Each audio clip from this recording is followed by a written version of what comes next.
Vargas, para quien les pido un fuerte aplauso.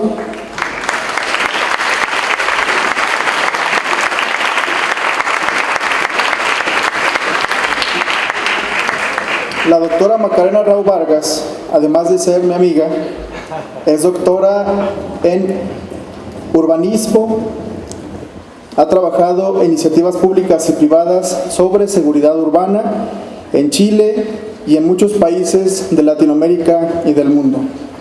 Actualmente es la presidenta de la ICA Internacional, que es la Accepted International Association, por sus siglas en inglés, la prevención de la delincuencia a través de la modificación de variables socioambientales. Es también consultora internacional en seguridad urbana, además de haber trabajado para el BID, para la ONU, para USAID, para gobiernos centrales y locales. Además de países como Quito, Argentina, Chile, Brasil, México, por supuesto, y Zacatecas es uno de los estados que ha trabajado la metodología Accepted con mayor énfasis a través de su asesoría desde hace ya muchos años. Les pido nuevamente un aplauso para la arquitecta Macarena Rao, que nos presenta la siguiente ponencia internacional.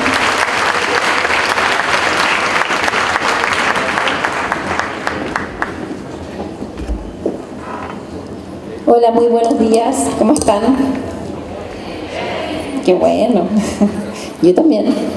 Me da mucho gusto estar acá, le tengo mucho cariño a México, hace ya mucho tiempo que estoy viniendo a México, quiero mucho el pueblo mexicano, agradezco muchísimo al gobierno del estado de Zacatecas, al equipo de Armando, al subsecretario Armando, al equipo de la UAS y a todos aquellos profesionales y amigos de la prevención, porque finalmente lo que platicábamos antes de entrar, los prevencionistas somos personas que estudiamos sobre prevención, pero también hay muchos que lo hacen de corazón, que tienen estudios o no tienen estudios, pero sin duda que la vocación por la prevención es fundamental. Y cuando uno hace las cosas desde el corazón, con mucha vocación, le pone un extra. Y en problemáticas como las que estamos hablando hoy día, de homicidios, crímenes violentos, entre otras patologías urbanas, ese extra es muy importante. Como bien me presentó Armando, soy arquitecta, tengo una experiencia de 19 años aplicando una metodología canadiense que se llama CEPTED, que es la sigla en inglés para Crime Prevention Through Environmental Design. Y la ponencia que preparé hoy día es un poco contarles una historia. Les quiero contar la historia de los últimos 19 años de CEPTED en Hispanoamérica. Y es importante verla retroactiva porque hemos aprendido muchas cosas. Y hemos aprendido aciertos y hemos aprendido de los errores también. Esta presentación se llama Hacia una metodología de reducción de crímenes violentos a través de diseños socioambientales. Y quiero partir con una pregunta simple, pero que nos toca a todos. Y con esta imagen, que a mí me motiva mucho, que es de este pequeño, de este niño en meditación, probablemente practicando yoga. Y la pregunta es simple: ¿cómo logramos espacios de equilibrio, felicidad y sana convivencia para todos y todas en nuestros territorios? Y esto pensando de forma bien global.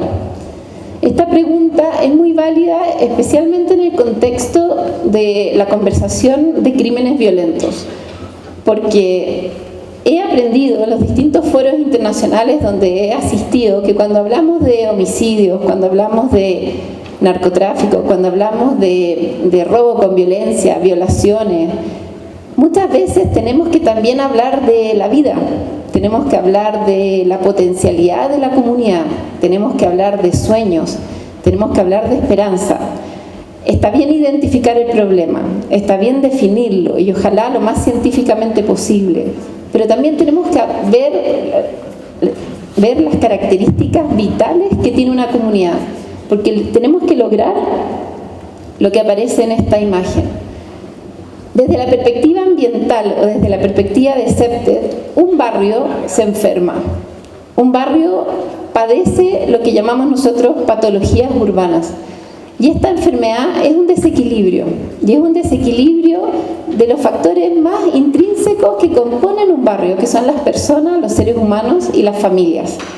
Por lo tanto, cuando nosotros vemos que una ciudad y sus barrios tienen actividades de pandillas, tienen balazos, tienen ventas de droga, tienen crímenes violentos, de alguna manera reconocemos que está perdiendo su equilibrio.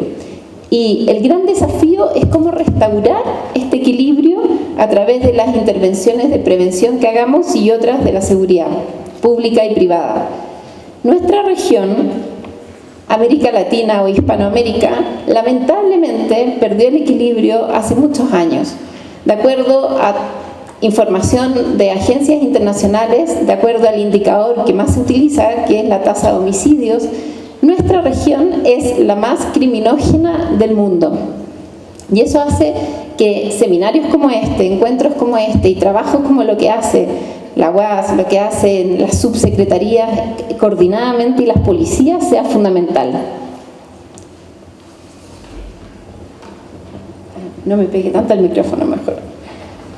Como escuchamos al primer ponente del caso de Boston, sin duda que la violencia juvenil es un gran problema y es una de las patologías urbanas que más observamos en los barrios de nuestra región. Pero desde una perspectiva arquitectónica y urbana, ¿cuál es la reacción más básica que tiene una ciudad o un barrio frente a la violencia o frente al crimen? La reacción más básica es encerrarse. Porque nos da miedo, porque nos sentimos vulnerables. Y es así como la misma ciudad empieza a encerrarse en guetos y empiezan a cerrarse las ventanas, se empiezan a cerrar las puertas y empezamos a construir más privadas porque da mucho miedo estar en la calle, en el espacio público. En la década del 60, en 1962, una periodista urbana, Jane Jacobs, publicó un libro que se llama Vida y muerte de las grandes ciudades americanas. En este libro dio la primera voz de alerta respecto a este fenómeno y planteaba que para que una ciudad, un barrio, una calle sea segura y sea percibida como segura, necesita al menos que se apliquen dos principios. El primer principio que ella llamó es ojos en la calle, ver y ser visto. Si ustedes me pueden ver a mí, yo los puedo ver a ustedes, es porque no tenemos un muro que nos separa. Y si eso lo aplicamos en el diseño del espacio urbano, es muy importante. Es la arquitectura del encuentro, la arquitectura de la convivencia versus la arquitectura del miedo. El segundo principio que planteó Jane Jacobs en 1962 es el del contacto humano. Yo me siento más segura si yo siento que el otro, mi vecino, mi vecina, se preocupa por mí. Y ahí está aplicado el mecanismo de la empatía. Muchas veces en nuestras investigaciones le preguntamos a los vecinos, ¿usted escuchó cuando entraron a robar a la casa de su vecino? No, no escuché nada. ¿Y por qué no escuchó? No sé, no escuché. Y se tapan las orejas. Es que no escuchó o no quería escuchar. En ese sentido, la práctica de la empatía y el trabajo de la empatía, de que te importe el otro, es fundamental. Y no solamente desde el ámbito urbano, sino que desde el ámbito social. Es por eso que nosotros desde la perspectiva de CEPTED planteamos estrategias socioambientales.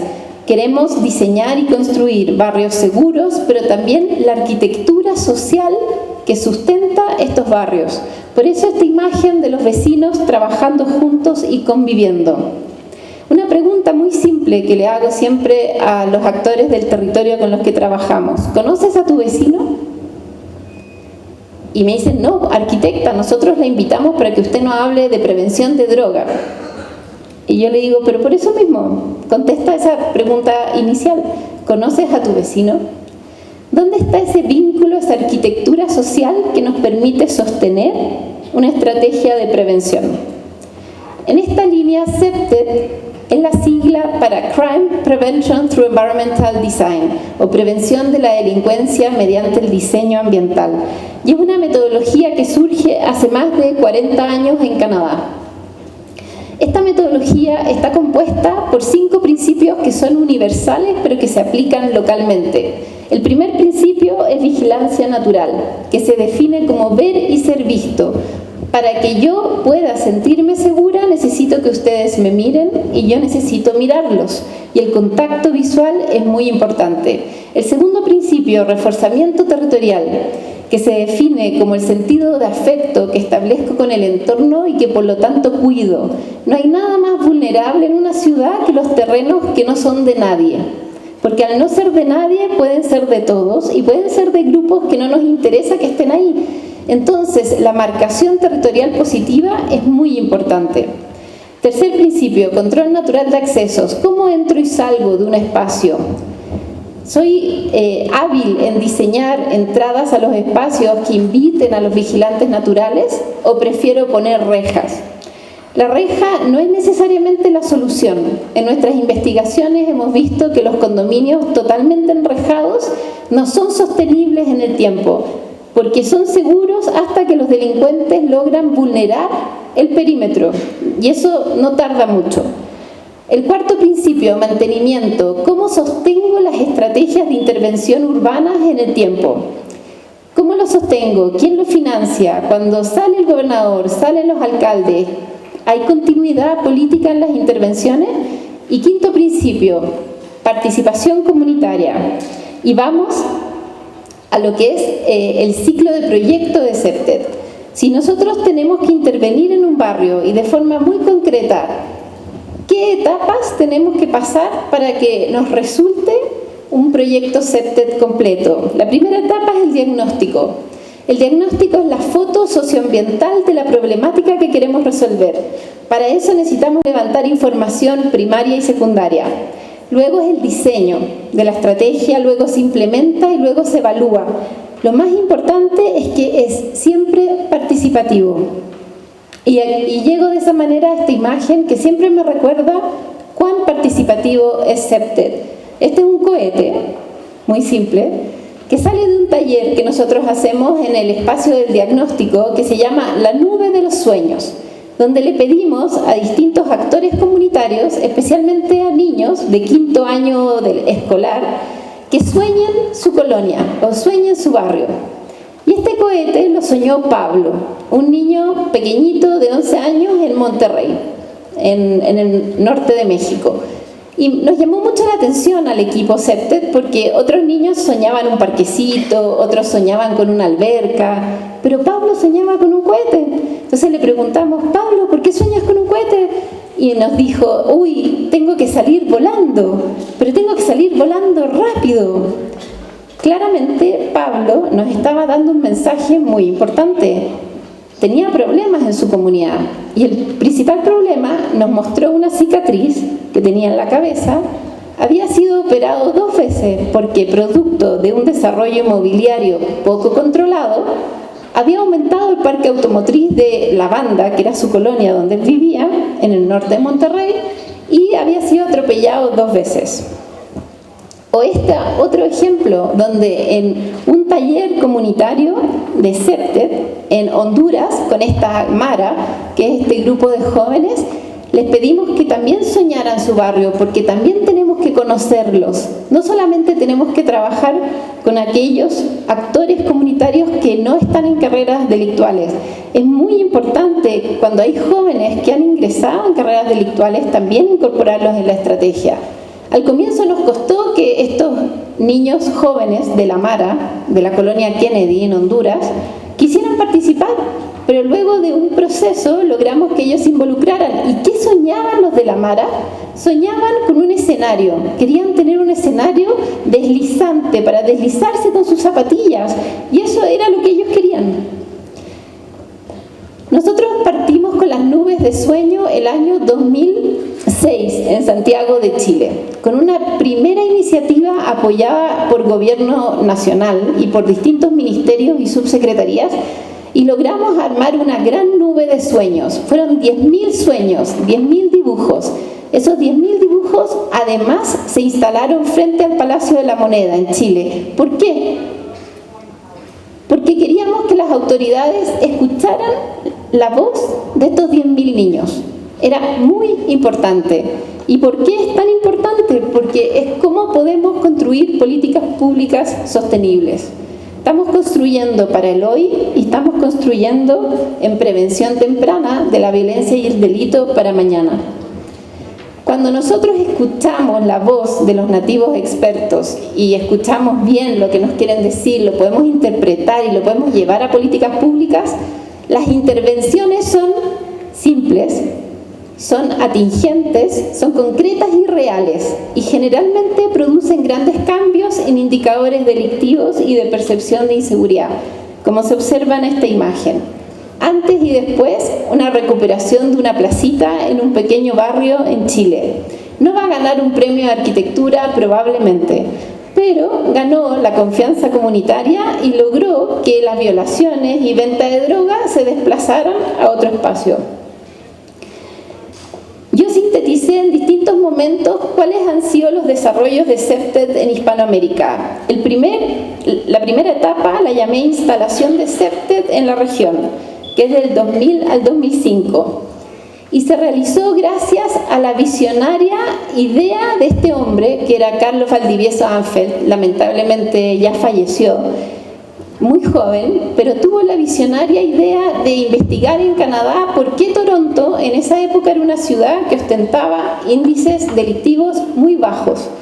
Generó una misión y para su sorpresa, porque él investigó cómo era la policía de Toronto, cómo era el trabajo social, cómo era el trabajo de las universidades, pero para su sorpresa, uno de los aspectos que más incidía en reducir los delitos y mantenerlos muy bajitos era la intervención urbana.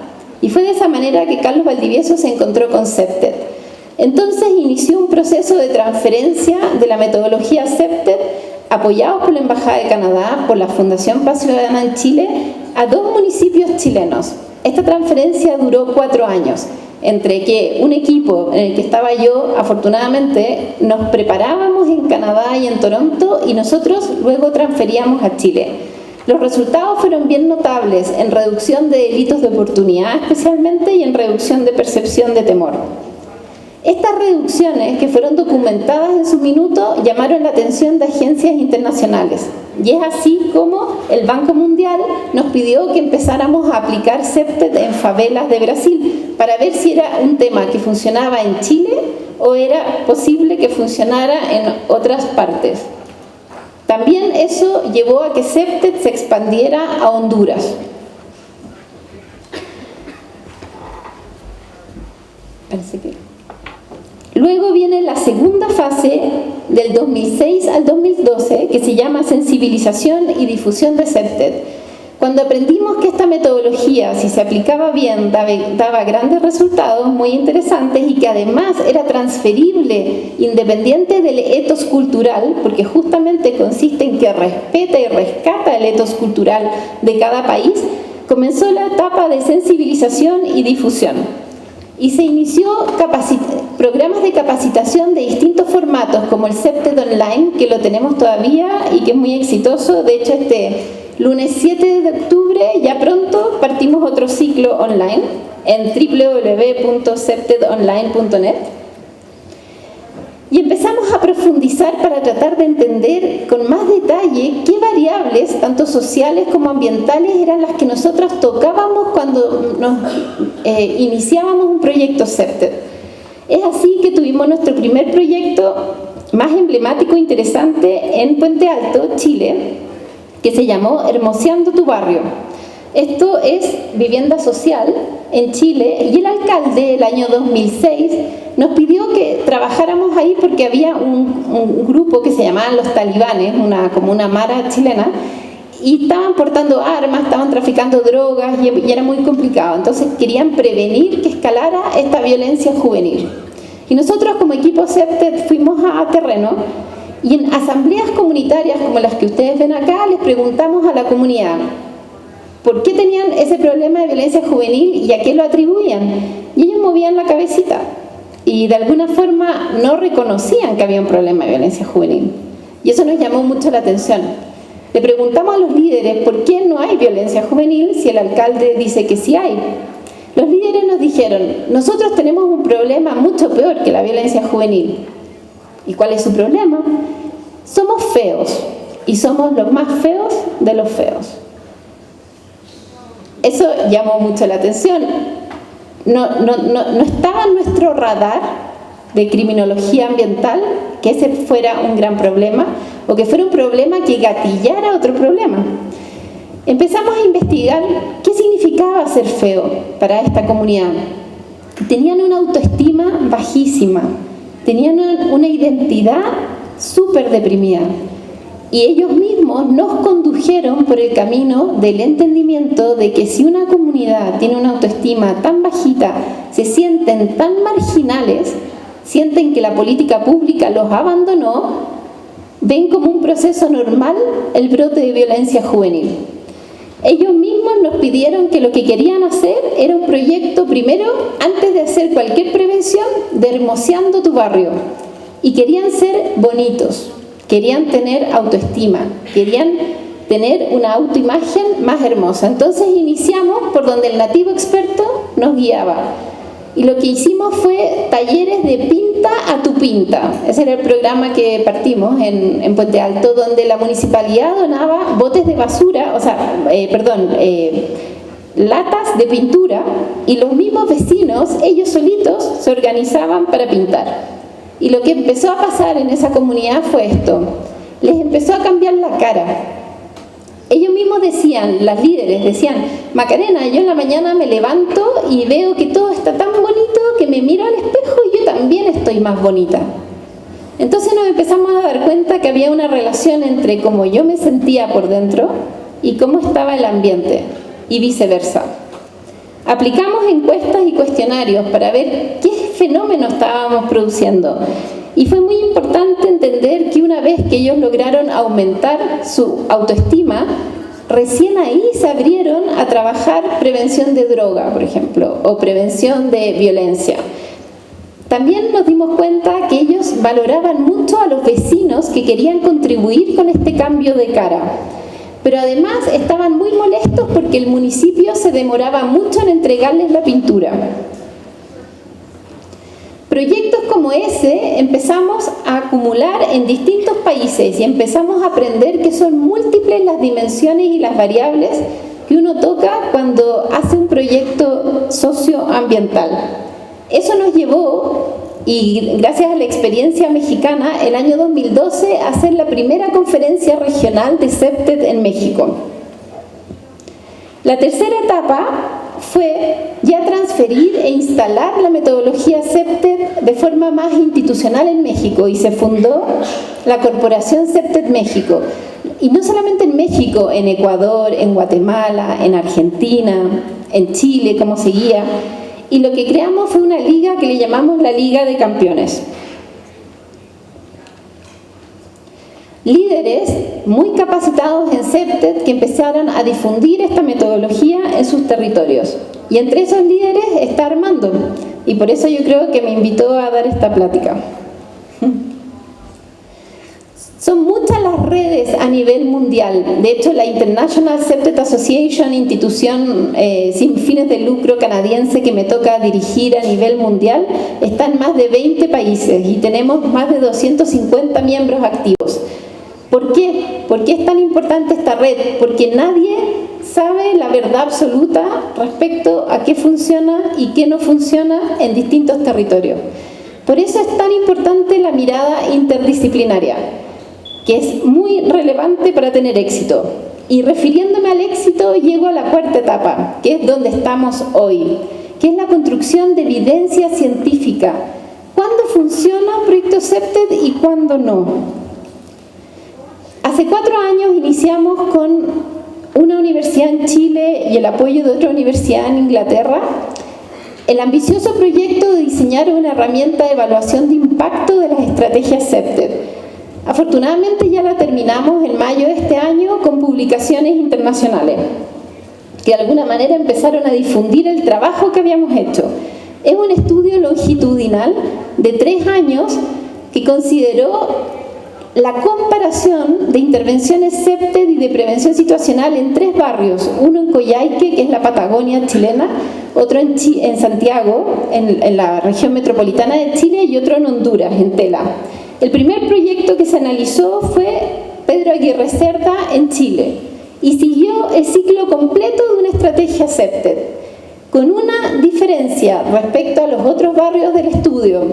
Combinó la estrategia CEPTED con 2 estrategias sociales súper importantes en Chile, que es el programa 24 horas, que trabaja con jóvenes infractores y con la DIPROFAM de Carabineros de Chile, y el NNA, que es Niños, Niñas y Adolescentes, que es un programa de intervención familiar. El segundo proyecto, en Coyhaique, diseñó un parque muy bonito de 5 hectáreas y trabajó CEPTED muy participativo con distintas líderes comunitarios. Y el tercer proyecto, en Tela, Honduras, intervino una calle, solamente una calle de la población La Laguna, instaló 7 lámparas. Para poder seleccionar estos barrios tuvimos que definir criterios o parámetros de selección, y no solamente de los barrios intervenidos, sino que de los barrios de grupo de control, porque lo que buscaba esta evaluación de impacto era realmente poder medir antes y después de la intervención, pero además contrastar los barrios intervenidos con aquellos no intervenidos. La muestra no fue necesariamente representativa, ya que es una metodología de investigación cuasi experimental, sino que la muestra se consideró con una potencia estadística bastante significativa, pero de acuerdo a estructuras de líderes vecinales que ya estuvieran presentes. Y entonces empezamos a sorprendernos. Cuando uno investiga de esa manera, con seriedad, con profundidad, el fenómeno te entrega respuestas que son muy interesantes y muchas veces no son las que tú esperas. Por ejemplo, descubrimos que la reducción de temor en la intervención de Puente Alto era muy alta, donde se registró una percepción de temor de 53,3%, representando una baja de 20,6% respecto a la primera medición inicial de línea base, que había sido de 73,9%. Esa es una gran reducción de temor, considerando sí que había sido una combinación entre proyectos CEPTED y proyectos sociales. Luego, extrapolando a los 3 casos, pudimos darnos cuenta que en los 3 casos, con intervención social o sin intervención social combinada con CEPTED, había una notable reducción de percepción de temor. Respecto a la percepción de los homicidios, crímenes violentos, nos dimos cuenta que los resultados eran dispares. Por ejemplo, en Honduras había una pequeña reducción en la percepción de existencia de homicidio, pero en Coyhaique había sido notable reducción. Un factor o una variable que aumentó significativamente en los 3 proyectos fue la confianza comunitaria. Y esto no es menor, es súper importante porque nos dimos cuenta del rol que significa construir confianza comunitaria. Aumentó tanto en Puente Alto como en Coyhaique, como en Tela, en Honduras, en la 15 de septiembre, en La Laguna. Pero, por ejemplo, ocurrió un fenómeno muy interesante. En La Laguna, que es la población intervenida en Honduras, aumentó la confianza comunitaria, pero aumentó la denuncia. Por lo tanto, la victimización aumentó. En Pedro Aguirre Cerda, en Puente Alto, aumentó la confianza comunitaria y se redujo la victimización. Situaciones como esas las empezamos a descubrir con este estudio. Por lo tanto, cuando uno interviene en proyectos CEPTED, tiene que estar abierto a que ocurran distintas situaciones. Y la reducción más notoria de victimización, como yo les comentaba, fue en la Pedro Aguirre Cerda. Otro aspecto muy importante y que tiene que ver con este congreso es la cultura de paz. Nos dimos cuenta que habían fenómenos o factores de riesgo que estaban de alguna manera como variables subyacentes a las variables que nosotros estábamos midiendo, que pesaban mucho.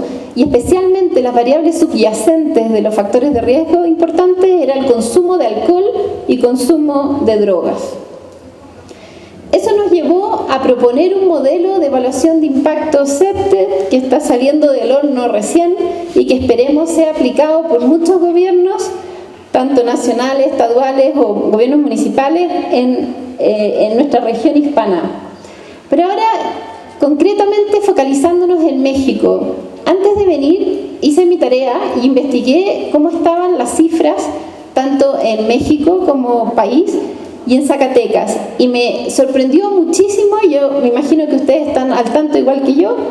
Primero, que la situación de los homicidios en México como país va en aumento. Lo mismo ocurre con los feminicidios, lo que es muy alarmante, y que la percepción de inseguridad también va en aumento. Sin embargo, si nosotros observamos las cifras en Zacatecas, es notable cómo los delitos de fuero común van bajando.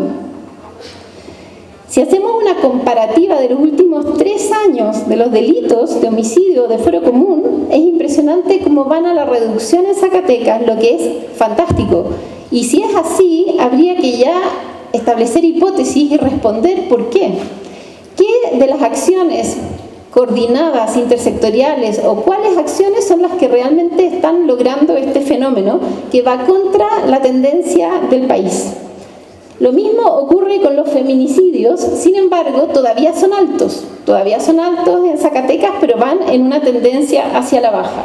Yo sé que son altos porque hubo alerta de feminicidios hace poquito. De acuerdo a la OMS,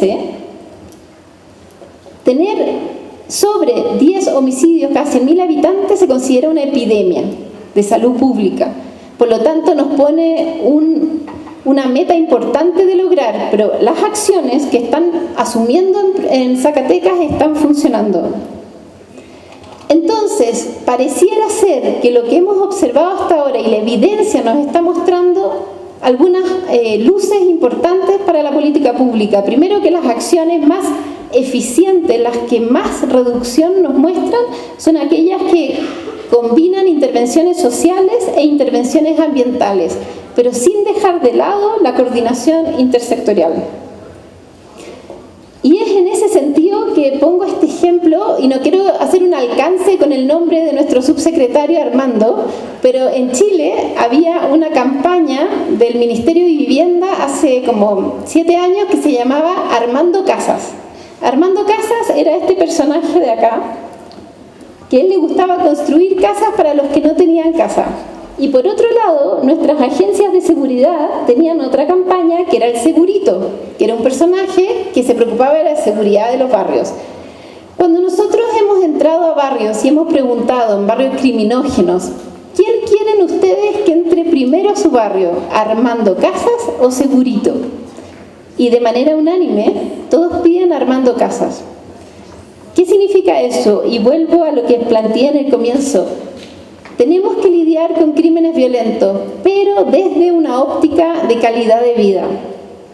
Es tan importante ofrecer calidad de vida en las políticas públicas como reducir el crimen. Y es por eso que destaco mucho la labor que está generando el subsecretario de Prevención del Delito en Zacatecas, con la nube que hace en los colegios, que es una nube que está entregando muchísima información, y también poniéndole énfasis en lo que es la percepción de inseguridad o temor. De todos los indicadores de Zacatecas que yo estudié, el que menos se ha movilizado todavía es el de la percepción de inseguridad. Este es un mapa de temor o de percepción de inseguridad que lo hicimos en Chile hace unos años, donde los puntos azules son percepción de temor y los puntos rojos son crímenes. Esa es la relación general espacial que vemos nosotros en nuestros casos de intervención. Generalmente hay mucho más temor que crimen. ¿Qué significa esto? Que el temor me paraliza, el temor incide en mis preferencias ambientales, por lo tanto el temor afecta directamente mi calidad de vida y por eso tiene que tornarse como una prioridad en las políticas de prevención. ¿Cómo logramos entonces con estas intervenciones reducir crímenes tan violentos? Sí o sí interactuando factores sociales, ambientales, pero no olvidando cómo incorporar a las policías. En San Pedro Sula, Naciones Unidas nos pidió este año a mi equipo que capacitáramos en CEPTED a la Policía Nacional de Honduras, siendo San Pedro Sula en un momento histórico llegó a ser la ciudad más violenta del mundo. Al comienzo los policías estaban muy reticentes. Son policías que han tenido que ir al choque y han tenido que intervenir en situaciones de mar y violencia extrema. Pero luego del entrenamiento CEPTED se dieron cuenta que también podían ser considerados como agentes de enlace socioambiental. Y esos mismos policías que portan rifle, que andan enfrentando a las maras, se organizaron para armar piñatas, cumpleaños infantiles, para jugar con la comunidad y acercarse. De esa manera lograron estrechar lazos y que también ayudan, por ejemplo, a la denuncia. Entonces, a modo de conclusión, CEPTED en estos 19 años ha demostrado ser una herramienta muy útil. Es una metodología que cuando se implementa bien, funciona. Dadas las últimas investigaciones más científicas, yo siempre recomiendo que se aplique línea base, se construyan indicadores y se puedan medir los fenómenos, porque esperamos ciertas reacciones del fenómeno, pero nos podemos encontrar de forma sorpresiva con variables tanto sociales como ambientales que no considerábamos. Otro aspecto muy importante, la prevención temprana de la violencia del delito, como lo muestra la nube de los sueños, es algo que yo también recomiendo mucho, porque crea conciencia, y no solamente crea conciencia en las familias, sino que en las autoridades. Y finalmente, los invito a que implementen la metodología CEPTED, que apoyen a las gestiones de CEPTED que está haciendo la subsecretaría, y que no solamente nos dediquemos a crímenes que son importantes desde la perspectiva de la oportunidad delictiva, sino que también crímenes violentos que son los que nos afectan la calidad de vida tremendamente. Muchas gracias.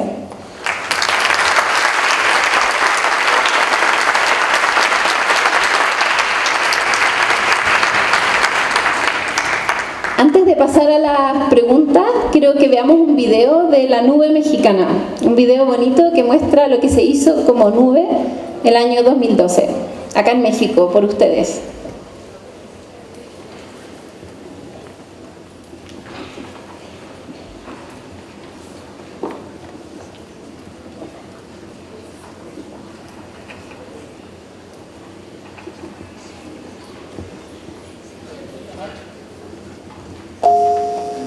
El antecedente de la nube mexicana es una actividad que se hizo en Santiago.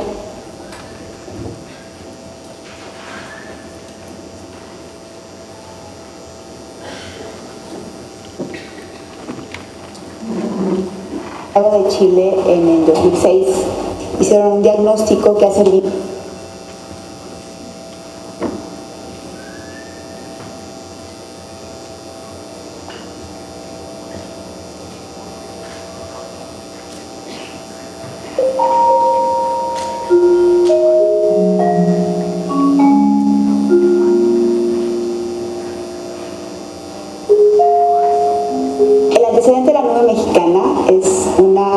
que se hizo en Santiago de Chile en el 2006.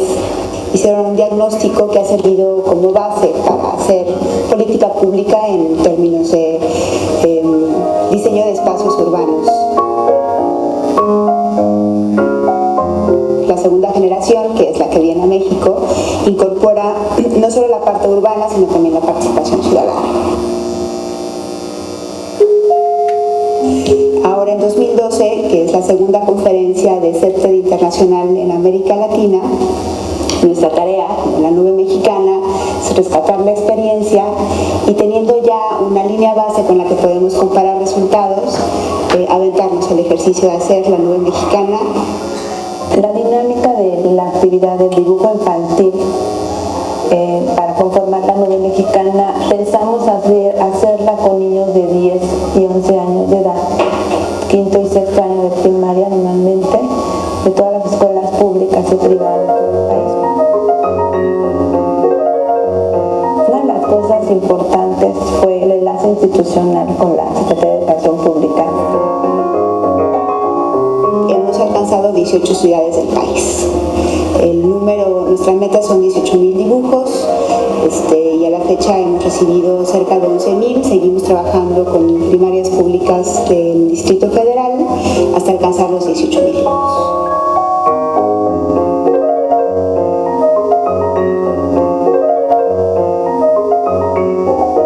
Tenemos un grupo de analistas, es un grupo multidisciplinario.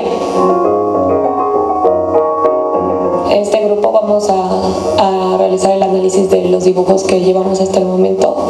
Entonces es un análisis por una parte cuantitativo y por otro lado cualitativo.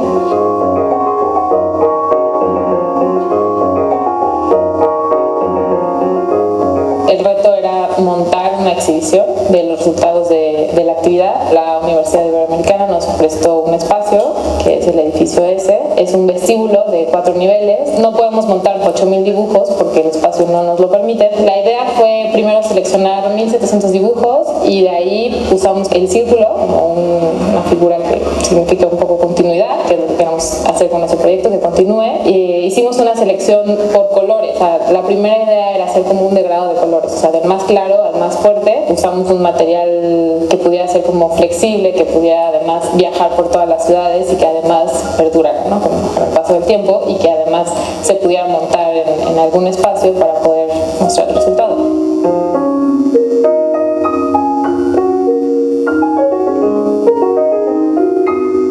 Cuando les dices es que el material es de ustedes, cuando les dices que sueñen su ciudad, realmente hay mucha dedicación en el dibujo. Tenemos muchísima información y queremos que con base a todos los resultados que hemos obtenido podamos generar políticas públicas.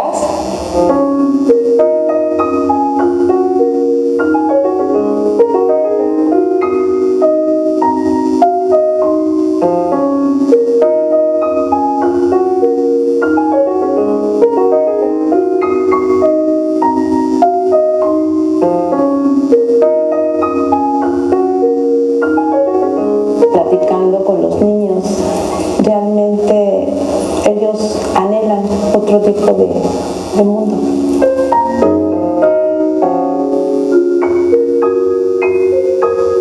Estamos como viendo un poco en los resultados que los niños piden seguridad, entonces pues la seguridad es un derecho. Queremos como darles ese derecho, ¿no? Un poco generando espacios que ellos están pidiendo, que no tienen, y bueno, pues todo eso va a salir el resultado del análisis de estos dibujos. Esta actividad salió del diplomado que tomamos de espacios públicos, ciudades seguras, y tenemos contacto con muchas delegaciones. Entonces, pues es empezar por ahí, o sea, desde una escala muy pequeña hasta lograr algo mucho más grande. De algún modo su nombre lo dice, es la nube, entonces no se puede esperar que sea algo fijo. El proyecto contempla hacer un pabellón itinerante y que vaya a recorrer todos estos lugares donde los niños lo crearon con sus dibujos, que no se quede solamente ya en la exhibición, esta semillita que se está sembrando de que los niños pueden crear una nueva ciudad, de que pueden soñar una ciudad mejor, bueno, pues que se vaya moviendo y que abarque todo el país.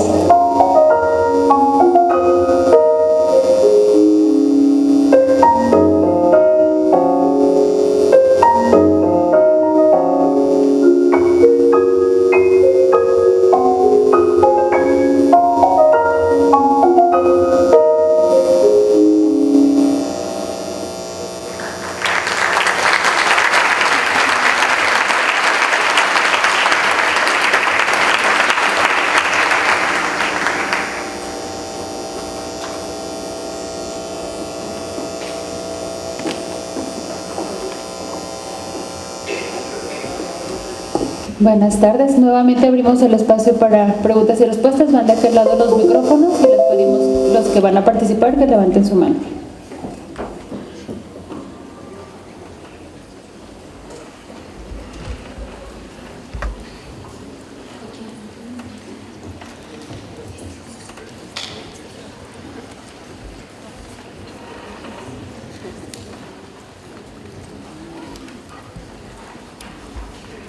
Hola, ¿qué tal? Mi nombre es Andrea Silva, me podría decir, pero traigo varias cosas.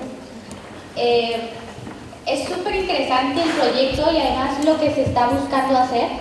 Y bueno, creo que esto podría ser mucho más notable en estados como Zacatecas, donde evidentemente el índice de violencia o de delincuencia es un poquito más alto. Pero ¿cómo podríamos replicar esto mismo en ciudades donde la delincuencia no es tan evidente, sino que son polígonos muy específicos y que pues la mayoría no tenemos la noción de lo que se busca o del diplomado que ya se tiene, o sea, cómo acercarnos, cómo hacer el approachment con ustedes justamente para nosotros como organizaciones civiles poder replicarlo. Gracias.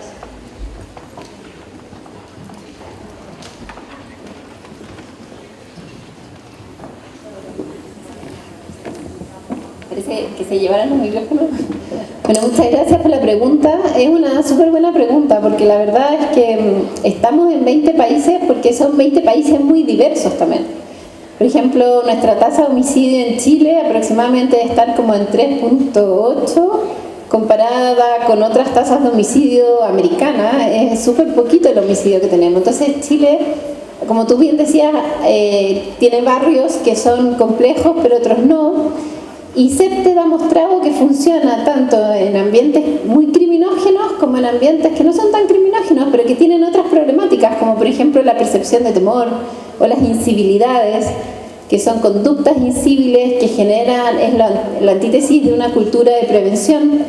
¿Cómo lo podrían hacer? Bueno, nuestra página web tiene mucha información, incluso tiene muchos videos como tutoriales que pueden verlos, es www.cepted, cptd-medio-región.org, y pueden verlos. Y lo otro es escribirnos directamente. Yo puse ahí mi correo, era mrau@pbk.cl, así que yo feliz de, si tienen consultas después de ver el material que está en internet, de acompañarlos y guiarlos, yo o alguien de mi equipo. Bueno, hola, buen día. Entiendo la parte, acá estoy hasta atrás.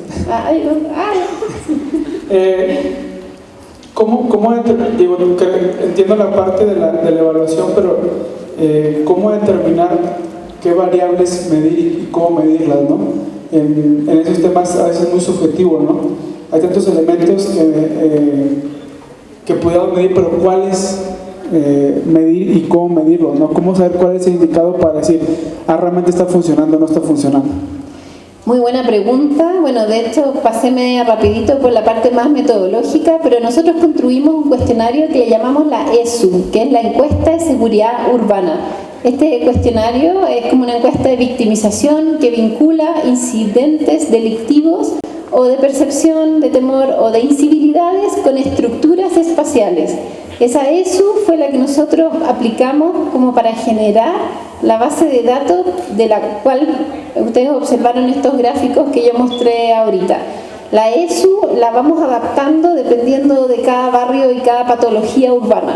Por ejemplo, si sabemos que en un barrio, porque antes hacemos una investigación y vemos datos policiales o datos del secretariado ejecutivo y vemos que lo que más alto está es el homicidio, por ejemplo, a la ESU hay preguntas estructurales que le dejamos, pero le adaptamos otras preguntas que son más contextuales. O si vamos a un lugar donde el principal problema son las violaciones o el abuso sexual, por ejemplo, lo adaptamos y lo orientamos hacia esa patología.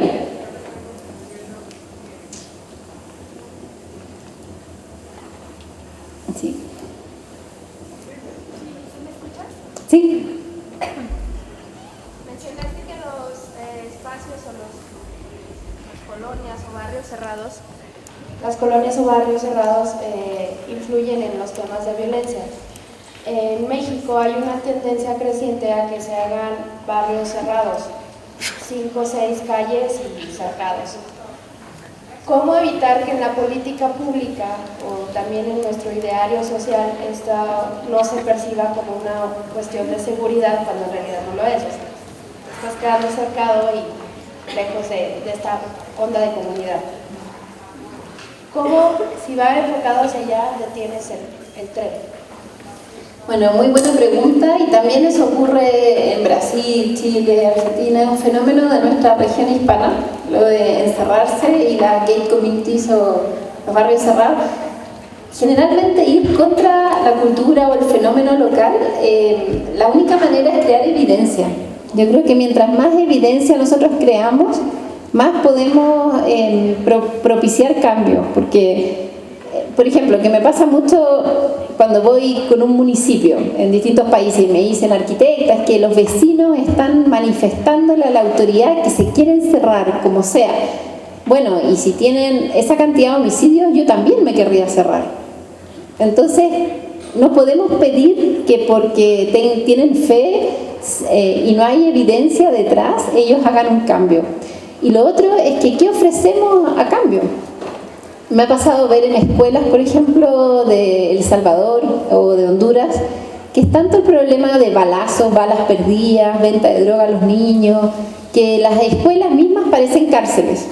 Entonces me hablaba con la Secretaría de Educación y me decían, pero ¿qué otra cosa podríamos hacer? De partida, uno nunca tiene que solamente ver el objeto arquitectónico, sino que también el contexto. Entonces, si yo no le ofrezco a la escuela un perímetro seguro, un corredor seguro, una parada de bus segura, no le ofrezco iluminación apropiada, no le ofrezco vigilantes naturales, que es una intervención muy integral, no puedo pedir que abran la escuela. Entonces, a ese nivel de coherencia, de contexto ambiental tenemos que llegar. Y también les mostré esta secuencia de 19 años para que vean que es un largo proceso. La ciudad de Toronto comenzó aplicando CERTED desde la década del 60. Entonces, cuando yo fui a estudiar a Toronto y tenían muy bajita la tasa de homicidio, era porque llevaban 40 años, que es parte de la sostenibilidad. Pero para la sostenibilidad necesitamos crear evidencia, necesitamos medir, que es el Evidence-Based Approach, que ustedes ya lo mencionaron anteriormente.